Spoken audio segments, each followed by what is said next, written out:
What's going on, everybody? This is Living in Arizona Now, and today we're going to show you the 23 best things to do while visiting Flagstaff, Arizona. First up is head to downtown Flagstaff, where you'll find many different microbreweries, cafes, and an eclectic art scene. Very fashionable down here in downtown, so you've got to come to Flagstaff and visit this here downtown area. Hang out with some Northern Arizona University college students, but the good news is it's not just college kids that come here and hang out at the microbreweries in downtown. Also, there's a lot of locals who are older and hang out here as well. It is very walking friendly and people do ride their bikes, so that's good news about the downtown area. Flagstaff does many different festivals and markets all year round, so do check the schedule in case that's something you're interested in. If you're looking for a place to stay or maybe even a haunted hotel tour, consider the Monte Vista hotel here. Opened in January of 1927. I would say this area right here is the heart of downtown Flagstaff and a really great location. So maybe consider staying here. And this is what it looks like on the inside. You can see very old school. Also, I want to let you guys know on this same trip we did do Flagstaff along with Prescott and Sedona, so you can also watch those videos. I'll put links to those down below. We already did the Prescott and the Sedona videos coming soon. And just down the road from the downtown area is going to be the Orpheum Theater. This is actually an old movie house right here in Flagstaff. Originally named the Majestic Opera House, the building was constructed in 1911 and then expanded in 1917 when it was renamed the Orpheum, but it did close in 1999 and then reopened in 2002. Another old hotel to possibly stay at while you're here is the Hotel Weatherford right here on Aspen Avenue. So when you're up in Flagstaff, you'll notice there's this new construction that's been taking place all across the city, but then there's the old historical stuff that old Flagstaff has, because at the end of the day, this was part of the Route 66 pit stop known as the Flagstaff. Hey, stop there at the Flagstaff, you get the idea. And then also the train, the Santa Fe Railroad goes through here. So lots of history. Flagstaff's population in the metro area is around 145,000 people, but if you just talk Flagstaff, it's around about 80,000. Something interesting to know about Flagstaff is that it was first settled in 1871 by Edward Whipple, and the elevation here is over a mile high at around 7,000 feet. Plenty of snow here, over 110 inches per year. And now here we are checking out the Flagstaff Visitor Center, which also just so happens to be the train station. Something cool about Flagstaff is the Amtrak does stop here, so if you guys wanted to get all the way out to Los Angeles or to California, you can do that from here. Also, if you went in the opposite direction, you would go towards Albuquerque and then through Nebraska all the way up to Chicago. So that's what's cool about Flagstaff. It's connected by the train routes. But even if you don't want to ride the train out of here, you can go to the train station and the visitor center, walk around, discover more things to do in Flagstaff just by visiting here. But the whole time you're in Flagstaff, you're just going to see trains constantly going through here. Next up, we're actually headed to Walnut Canyon National Monument. This is about 40 to 45 minutes outside of Flagstaff. You have the Island Trail and the Rim Trail. This is an old Native American archaeological site that was built into these cliffs. So if you're into the history of the Native Americans, definitely come over here to Walnut Canyon. Just keep in mind, it is a national monument. Some of you may actually have one of those passes that allow you yearly access to all national parks. If you do have that, then you're in here for free. If not, you have to pay a fee of $25 per vehicle. The monument is open daily from 9 a.m. to 5 p.m. If you wanted to really explore this place, keep in mind it's about 20 miles worth of hiking trails.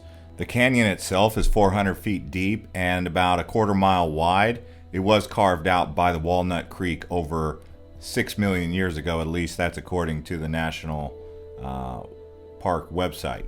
And this design for how they built these cliff dwellings is pretty common across the Southwest, with the mud and grout in between the rocks for insulation. It's a bit of a like adobe. Now from Walnut Canyon, we're actually going to head out to Sunset Crater. This is an old volcanic lava field. You'll definitely feel like you're in a highly seismic volcanic area when you're out here. It kind of reminded me of the Big Island, Hawaii, with the volcanic lava fields.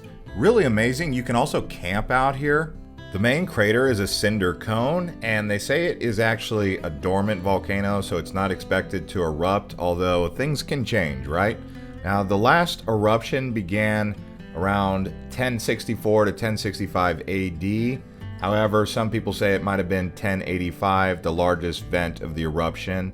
So it just depends, but nowadays, dormant volcano, you don't have much to worry about.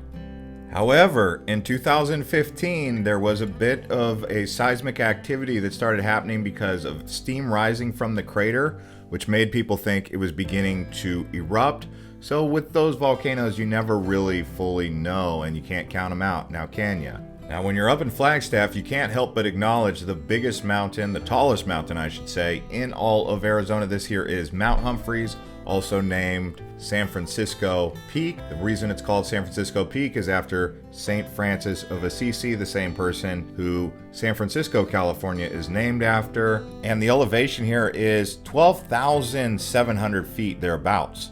Now we're here at Wupatki. This is actually what I consider to be Arizona's Machu Picchu. It's a really cool Native American archaeological site on the northern flank of the San Francisco Peak, just past Sunset Crater, and you can walk around here. They also have a vent that blows air up. So if you're looking to do some walking around at a Native American site again, this one might just be my favorite in all of Arizona. Located about an hour outside of Flagstaff among the red rocks and the prairies here, it was once inhabited by the ancestors of the Hopi and the Zuni people, and here you will find several different pueblos, citadels, and other structures such as a ball court. But really what impresses me the most about Wupatki is the rock work, how it withstood the sands of time. You could see the Native Americans really knew how to work the rocks and create these pueblos that you see right now. Also, while you're going around here, you'll see some unique creatures that you don't necessarily see anywhere else in Arizona, like this greenish blue lizard that's around here at times.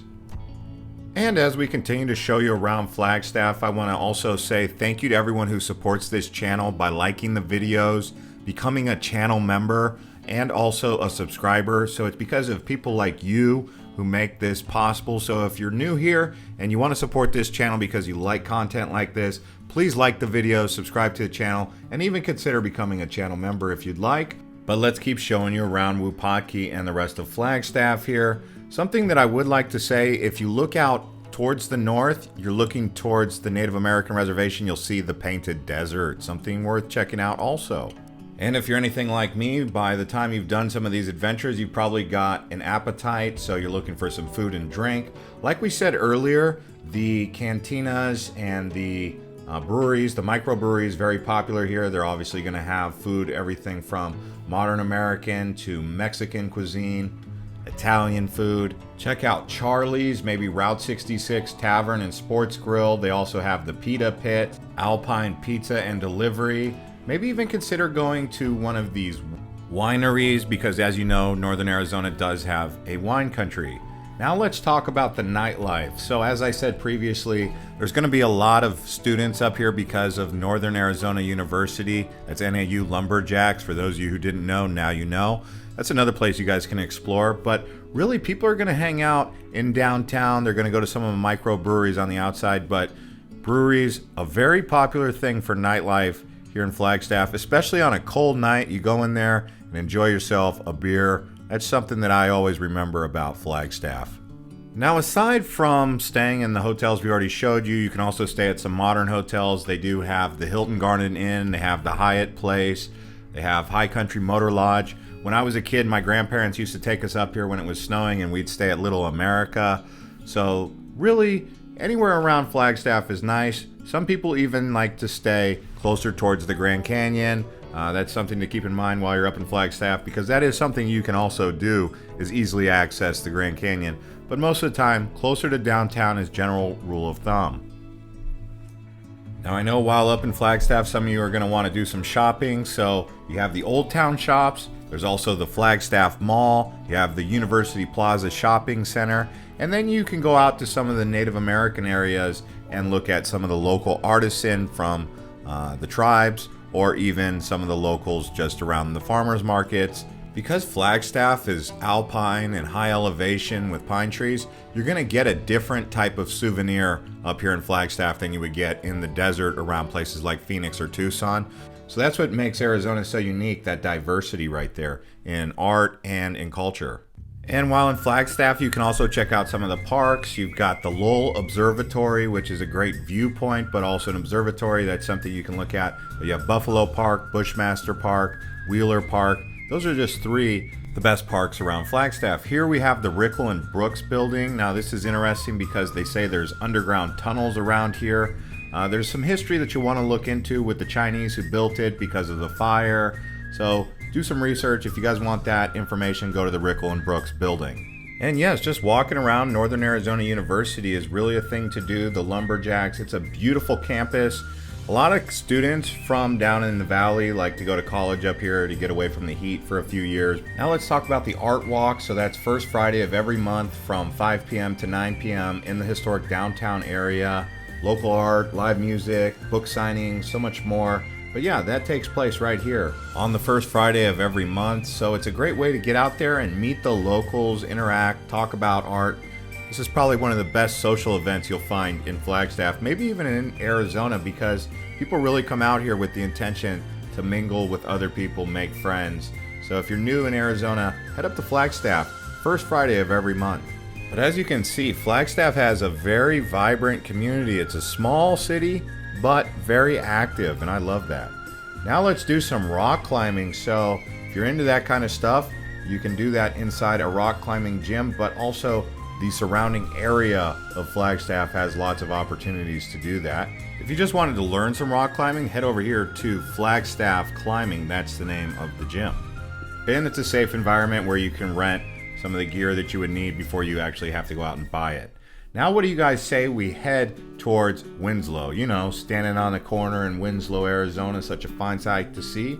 Well, here we are. Winslow made our list recently for a couple different reasons, but I actually do enjoy going to Winslow. It's a pit stop along Route 66 and a great place to take some pictures and just really take in that American history with old Glenn Fry.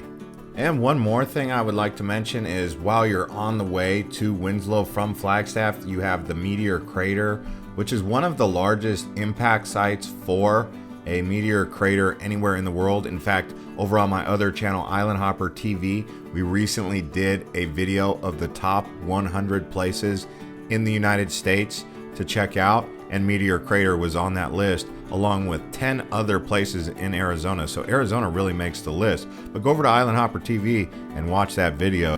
Now we got something interesting here. We've got the world's smallest church. Now this is controversial because a few places in the world claim the world's smallest church, but one of them just so happens to be here in Winslow, so it's a novelty place to visit.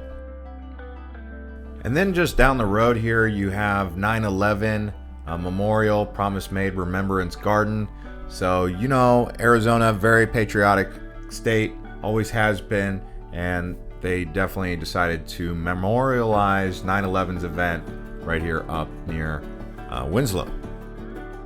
And they have some of the steel shafts. I don't know if that's steel or iron, but it's some of the old metal from the structures in New York City. Now here you have Holbrook. For those of you who want to get out there and explore some more small towns, going up to Flagstaff, it's really easy to explore Holbrook, Winslow, and get those off the old bucket list of exploring Arizona. But they've got these unique teepees. Some people like to stay at this hotel that has those. The name is the Wigwam. You can see the old cars also. But Holbrook is like a town that just never has advanced. I guess you could say the same thing with Winslow. And that's the thing about these northern Arizona towns along Route 66. They really haven't grown much. The only growth you're seeing up there is going to be around like Williams and Flagstaff.